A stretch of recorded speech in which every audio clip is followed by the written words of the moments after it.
मुल्क फ़ारस का बादशाह बहुत दिनों से परेशान था। यूं तो उसके मुल्क में हर तरफ खुशहाली का दौर था, मगर बादशाह की परेशानी की वजह उसकी इकलौती बेटी शहजादी सना थी। हर बाप की तरह बादशाह भी अपनी बेटी की शादी करके अपना फ़र्ज़ अदा करना चाहता था, लेकिन शहजादी सना ने भी अजीब ऐलान कर रखा था कि जो शख्स उसके सवालों के दुरुस्त जवाब देगा वो उससे शादी करेगी। आसपास की रियासतों के कई शहजादे आए, मगर नाकाम लौट गए।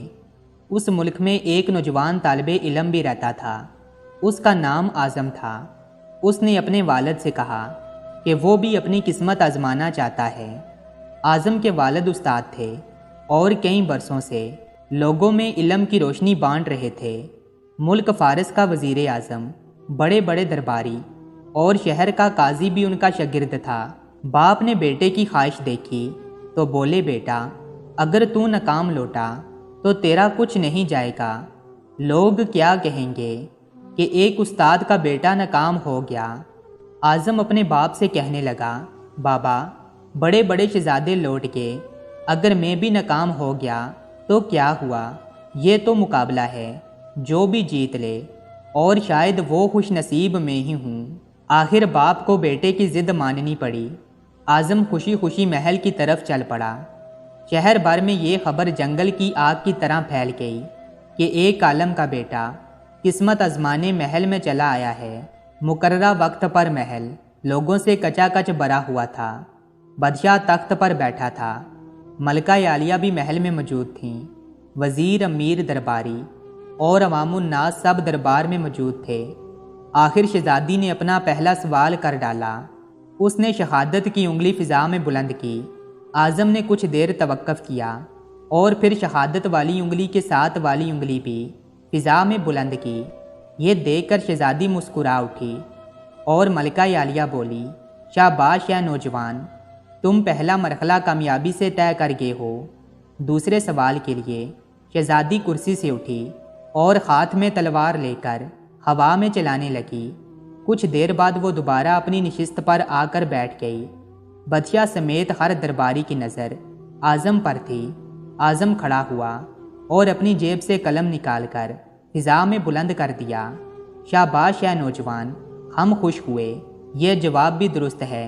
मलका आलिया की आवाज़ दरबार में उभरी। इसी के साथ दरबार मुबारक हो की आवाज़ से गूंज उठा।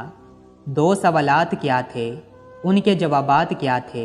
अब हर शख्स इस पर गौर कर रहा था कि शहजादी ने क्या पूछा और आज़म ने क्या जवाब दिया। लोगों के लिए ये एक राज था। आखिर शहजादी ने तीसरा सवाल कर डाला।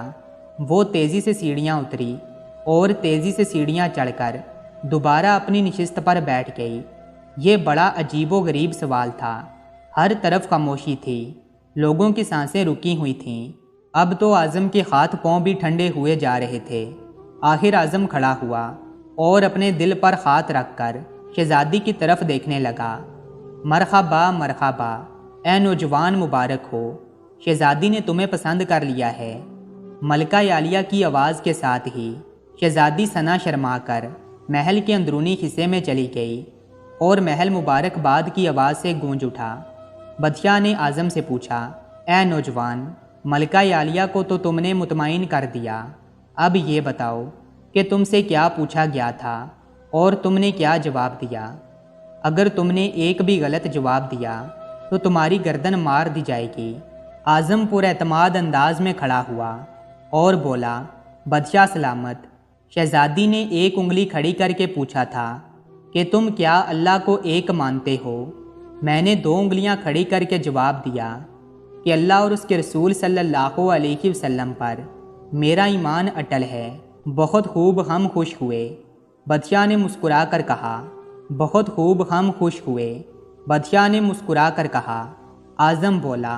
इसके बाद शहजादी ने तलवार चलाकर पूछा था कि इससे बड़ा कोई हथियार है। मैंने जवाब दिया, हाँ, कलम का वार तलवार के वार से ज़्यादा कारीगर होता है। माशाअल्लाह नौजवान, तुमने हमारा दिल जीत लिया। तुमने साबित कर दिया कि जाहो जलाल, दौलत व खशमत की इल्म के सामने कोई हैसियत नहीं। लेकिन तीसरा जवाब, बादशाह ने हौसला अफजाई करते हुए पूछा। आज़म ने आसमान की तरफ देखा और कहने लगा, बादशाह सलामत। शहजादी दरबार की सीढ़ियाँ उतरी और चढ़ी, कुर्सी पर थक कर बैठ गईं। उन्होंने पूछा था कि मैं थक चुकी हूँ, लेकिन मेरे जिस्म की एक चीज़ नहीं थकी। मैंने जवाब दिया, दिल। ये पैदाइश से लेकर मौत तक बगैर थके धड़कता रहता है। बादशाह ने आज़म को पास बुलाकर गले से लगा लिया और कहा, ए लोगों, गवाह रहना, मैंने हकदार का हक अदा कर दिया है। मेरी बेटी ऐसे शख्स की बीवी बन रही है जिसके पास इल्म की दौलत है जिसे कोई नहीं चुरा सकता। मेरी बेटी ऐसे शख्स की बीवी बन रही है जिसके पास इल्म की दौलत है जिसे कोई चुरा नहीं सकता और ना कम कर सकता है। बादशाह ने उसी वक्त खुशी खुशी आज़म और शहजादी सना की शादी तय कर दी।